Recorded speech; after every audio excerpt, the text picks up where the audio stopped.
Bienvenue sur Étoiline Inès TV. Si vous êtes encore nouveau ou nouvelle sur notre chaîne, n'hésitez pas de vous abonner massivement, aimer nos vidéos, commenter et partager. Chez Étoiline Inès TV, c'est la qualité, la différence et la triste nouvelle, triste réalité pour la famille Olangi. Bande konanga sangomoko ya pasi, sangomoko ya mawa pas possible, sangomoko ezo sala pasi pe mingi na motema. Nini ezo leka na famille Olangi, makam nini ezo leka na famille Olangi bande konanga. Salut cher Bouchou, salut cher abonnés, salut cher connaissances, salut surtout les amis de Étoiline Inès TV. J'espère que vous allez bien. Quant à moi, je suis bel et bien, super bien par la grâce de Dieu. Chers Bouchou, chers abonnés et chers connaissances, yalelo vraiment na memeli bino la famille Olangi. Wana tomoni bana nyonso ya couple Olangi, ya papa Olangi na mama Olangi. Bande konanga maya miso, cœur brisé. Qu'est-ce que se passe avec la famille Olangi? Makam nini oyo so sala que non lelo toya ko sala émission ya tristo pe mawa.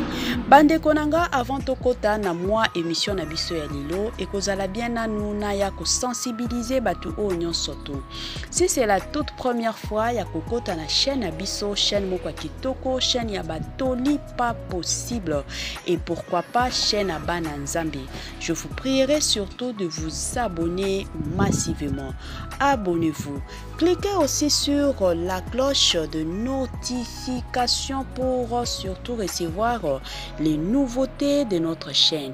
Aimez la vidéo la famille, commentez et partagez et que ça la biso oyo penza tolobaka na biso chaque jour tokoso makasi. Bande konanga comme d'habitude quand la lobananga chaque jour ceux qui ozolandaka Étoiline Inès TV ezalaka bien osaya kovanda ceux qui osaya kotelema en tout cas no senga na yo zwa penza kiti na yo vanda tia moi mai na yo pembeni tia moi jus na yo pembeni tia moi sucré na yo pembeni côté mosusu tia pe bilialia balia kakaka car on ne sait jamais. Tolia cannabiso, tia-moi kwanga na yo, tia-moi fufu na yo, tia-moi musuni na yo, tia-moi soki mbisi na yo ya kokauka, ya kalinga, ya pepe supu. Donc côté mosusu na moi pilipili na yo otie wana, côté mosusu matisa pe volume ozoyoka Étoiline Inès TV na système ya kitoko. Côté pe mosusu tie la biso ba j'aime, celle la biso ba partage de likambo na 2, 3, 4, 5, 6, 7, 8, 9, 10 personnes na WhatsApp na yo et kosunga biso mingi et encore mingi makasi bande konanga. Voilà, makambo na biso ya lelo, triste nouvelle, triste réalité. Pasi pe mawa mokili mawa te bande konanga ezo sala pasi. Comment la situation façon ezo kende bande konanga ezo salaka pasi na motema. Et au sala pasi bande konanga na niveau moko pas possible. Ebele ya bato. Na ebite soki constat wana eza kaka epai na biso to constat wana bato mosusu pe basala déjà yango. Après kaka liwa ya papa na mama Olangi. Déjà ebele ya bato. Il y avait même de ces personnes au balongwa déjà dans l'église, dans le combat spirituel. Il y avait même de ces personnes déjà bayaki na ebele. Batu mosusu kutu balobati bino bolongwa kuna pona nindo bando kendo sambela pona pasteur papa Olangi pona mama Olangi to ndenge nini. Il y avait de ces personnes babando bipesa ba raison que non organisation eza lisusu te bana bazoyoka na te yango ifo kaka to longwa ebele ya bato babando lo babongo. Et du coup bande konanga to ekovanda to yaki koyoka ka ndenge ezalaka ba trouble oyo et lamuka ki na braza ka pona ba église ya ba combat spirituel. Donc jusqu'à présent toyebi suite nango ezalaka lisusu ndenge nini. Toyeba te suite wana parce que il paraît que balingaki babotola lisusu bana ya mama Olangi ba église na bango nyonso tu ya Congo Brazza. Bon ba makambo wana ezaki mbutu na ba réseaux sociaux moto epelaki pas possible. Et du coup makambo wana eyaki kovanda nie jusqu'à présent. Sikoyo ya mikolo yo ekomi nde na Belgique, précisément à Bruxelles. Bande konanga église ya combat spirituel eza lisusu na maboko ya bana ya couple Olangi te, donc bana Olangi te. Ekomi lelo na maboko ya pasteur Jean-Pierre. Pasteur Jean-Pierre wana ebandaki ndenge nini? Batu mosusu bazoloba non aye koyiba bana mama ya nini? Ya mama Olangi église abotoli bango, atreke bango, donc ba makambo eza kilikili. Bande konanga tozonga nanu mwa muke na histoire oyo. Makambo yo zalaki ndenge nini? Bino moko boyebi. Mutu oyo aliaki na vision ya combat spirituel, c'était mama Olangi. Yende mutu Nzambe apesaki ye vision ya kobanda ba église ya ba combat spirituel. Tango amonaki vision wana, c'est ainsi que avandaki na mobali na ye. Bino moko boyebi libala ezalaka harmonie, libala ezalaka 1 + 1 = 1. Soki mwasi azana vision surtout na makambo ya Nzambe, mobali faut au soutenir mwasi. Soki mobali azana vision ya makambo ya Nzambe, mwasi pe il faut a soutenir ka mobali donc makambo kenda bongo. Sikoyo na couple ya Olangi, mama Olangi nde ayaki na vision, Nzambe a utilisaki nde mama Olangi. Nzambe alakisa vision de epai ya mama Olangi. Satan si que a partagé que vision wana na mobali na ye papa Olangi, à qui d'ailleurs que nous disons que leur âme repose en paix. Bande konanga, tango vision wana yaki ba partager moi sina mobali kandenge zalaka. Papa pe andimi alobi eza makambo Nzambe moyen tobo yango ezate na ko soutenir yo. C'est ainsi que mission na bango wana, vision na bango wana etambola ki babandaki netika ba blague bandaka jusqu'à ce que ba église ekomaki kofungwama.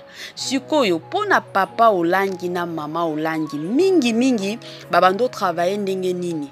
Babandaki ko encourager batu bakendo sala évangile, neti évangélisation comme on peut le dire. Alors babando sala bongo, ezate ke babando futa batu mbongo te, babando futa batu mbongo te, zalaki kaka évangélisation quand ndenge zalaka na ba église, bozo sensibiliser ka batu na ba quartier, bozo te ka batu na ba quartier, donc ezalaki bongo pona bango ba aplikaki penza verset wana ezoloba allez partout dans le monde, faites des disciples mes brebis. Bande konanga wana passage babando tambola nango. Sikoyo eye kokoma pe avec le pasteur Jean-Pierre. Ba proposa ki le pasteur Jean-Pierre. Pasteur Jean-Pierre pe akomaki kosala évangélisation. Tango eko sala évangélisation, Nzambe eko sunga batu bakomi kokota na moi prière na bango wana batu bakomi kokota côté oyo monaka vendredi ba prière boy batu baye dimanche batu bazoya de ba monaki tento ko tiko bando sambela ka libanda te. Comme ça il faut to luka place. C'est ainsi qu'il y a solo là qui na couple Olangi bango pe basunga ki ba soutenir ces pasteurs wana ba soutenir ki depuis Belgique. Tant ba ko soutenir ye bande konanga nde ba yaki ko zwa bâtiment ba fongoli église ba komi ko sambela.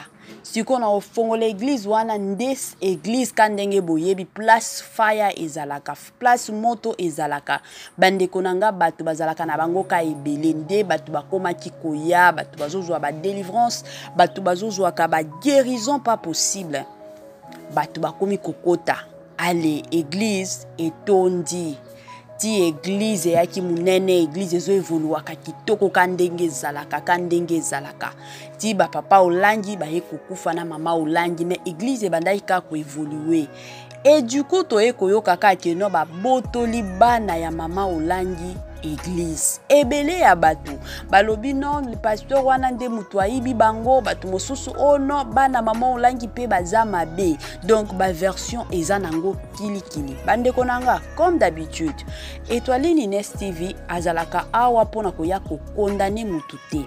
To pona koya ko finga mutu te, mais to yaka awa bande konanga pona koya ko sala analyse sur makambo nyonso tu kandenge salaka.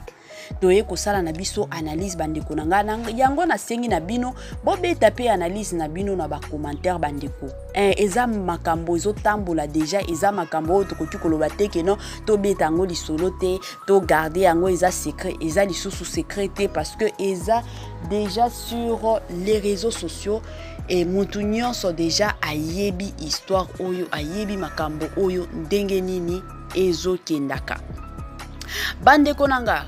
Comme analyse nanga na côté nanga soki batu o bazolo bakeno le pasteur Jean-Pierre abotoli bana ya mama olangi église eloko na koki koloba eza ko botola te dans quel sens?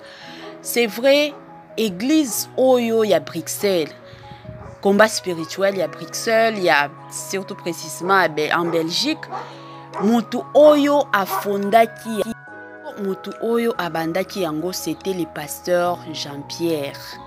Pasteur wana nde abandaki na église wana. Bandimi wana ti lelo bazokoma ebele ye mutu penza abandaki na église wana.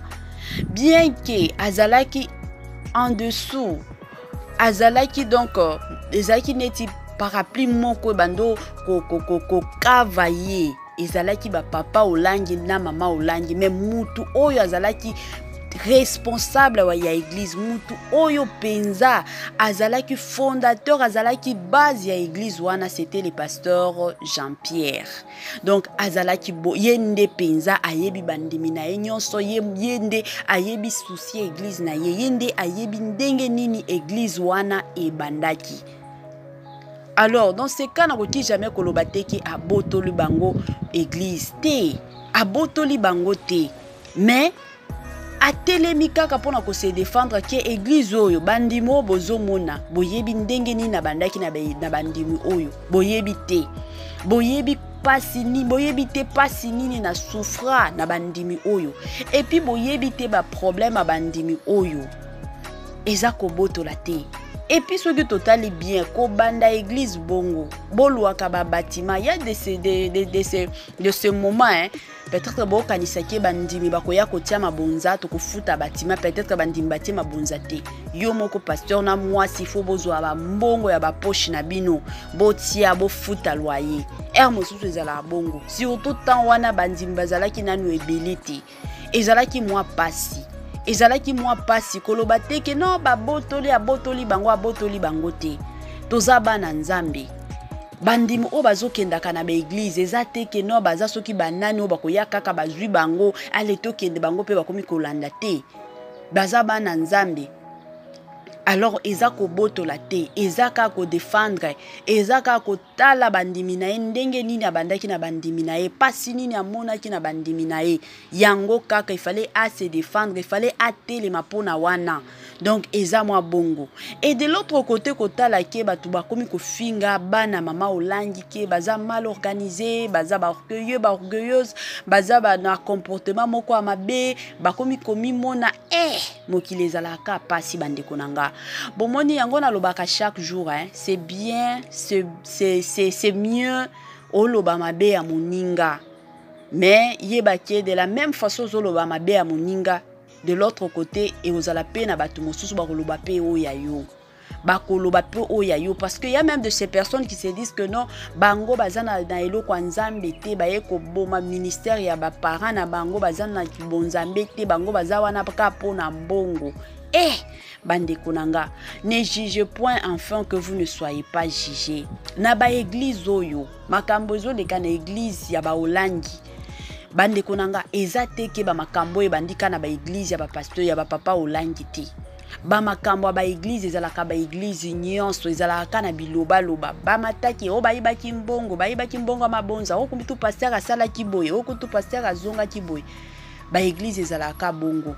ba église eya kaka na makambo nango pas possible bandeko nanga ba makambo na ba église ezanga kanango te donc eza eloko faut totiaka na mutu tolinga te chaque église ezalaka na ma problème nango chaque église ezalaka na makambo nango ata soki ba papa olangi na mama olangi bakufaki te ti lelo soki bazalaki kaka en vie ba problème mike linga ki ezanga te batu mosu bakomi koloba oh non parce que ba papa na bango bakufi yango vision ya ba papa na bango komi kokufa ka pamba boete bandeko nanga ba église ezalaka toujours combati église union surtout ngana lobaka chaque jour ba église o e priaka nzambe ya solo na ba église oyo ba nzambe penza ezalaka ya makasi ezalaka toujours et encore combattu.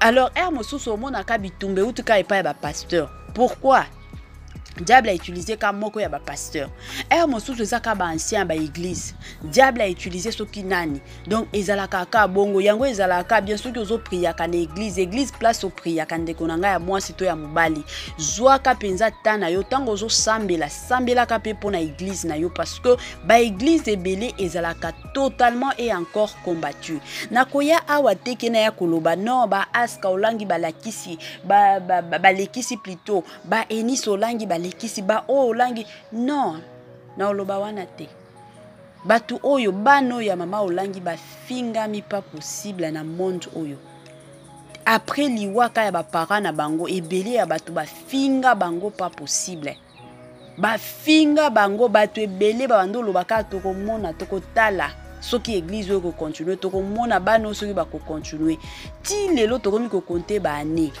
ça n'a pas été facile. Zambé azaka na bango donc yango wana bandeko nanga to continuer ka ko prier to yebike situation oyo pe ekoleka kandenge oyo ya Congo Brazza ilekaki oyo pe ekoleka soki tokozala na kondima na biso na système moko ya kitoko et encore kitoko mingi makasi. Cher Bouchou, cher abonné et cher connaissance tokomi na biso na mwa suka ya partage na biso ya lelo kandenge bomoni donc to silisi na biso lelo awa wana to mona na émission na biso mosusu. Bye bye la famille et à la prochaine et surtout bon dimanche à vous, je vous aime bien, bye bye bye bye.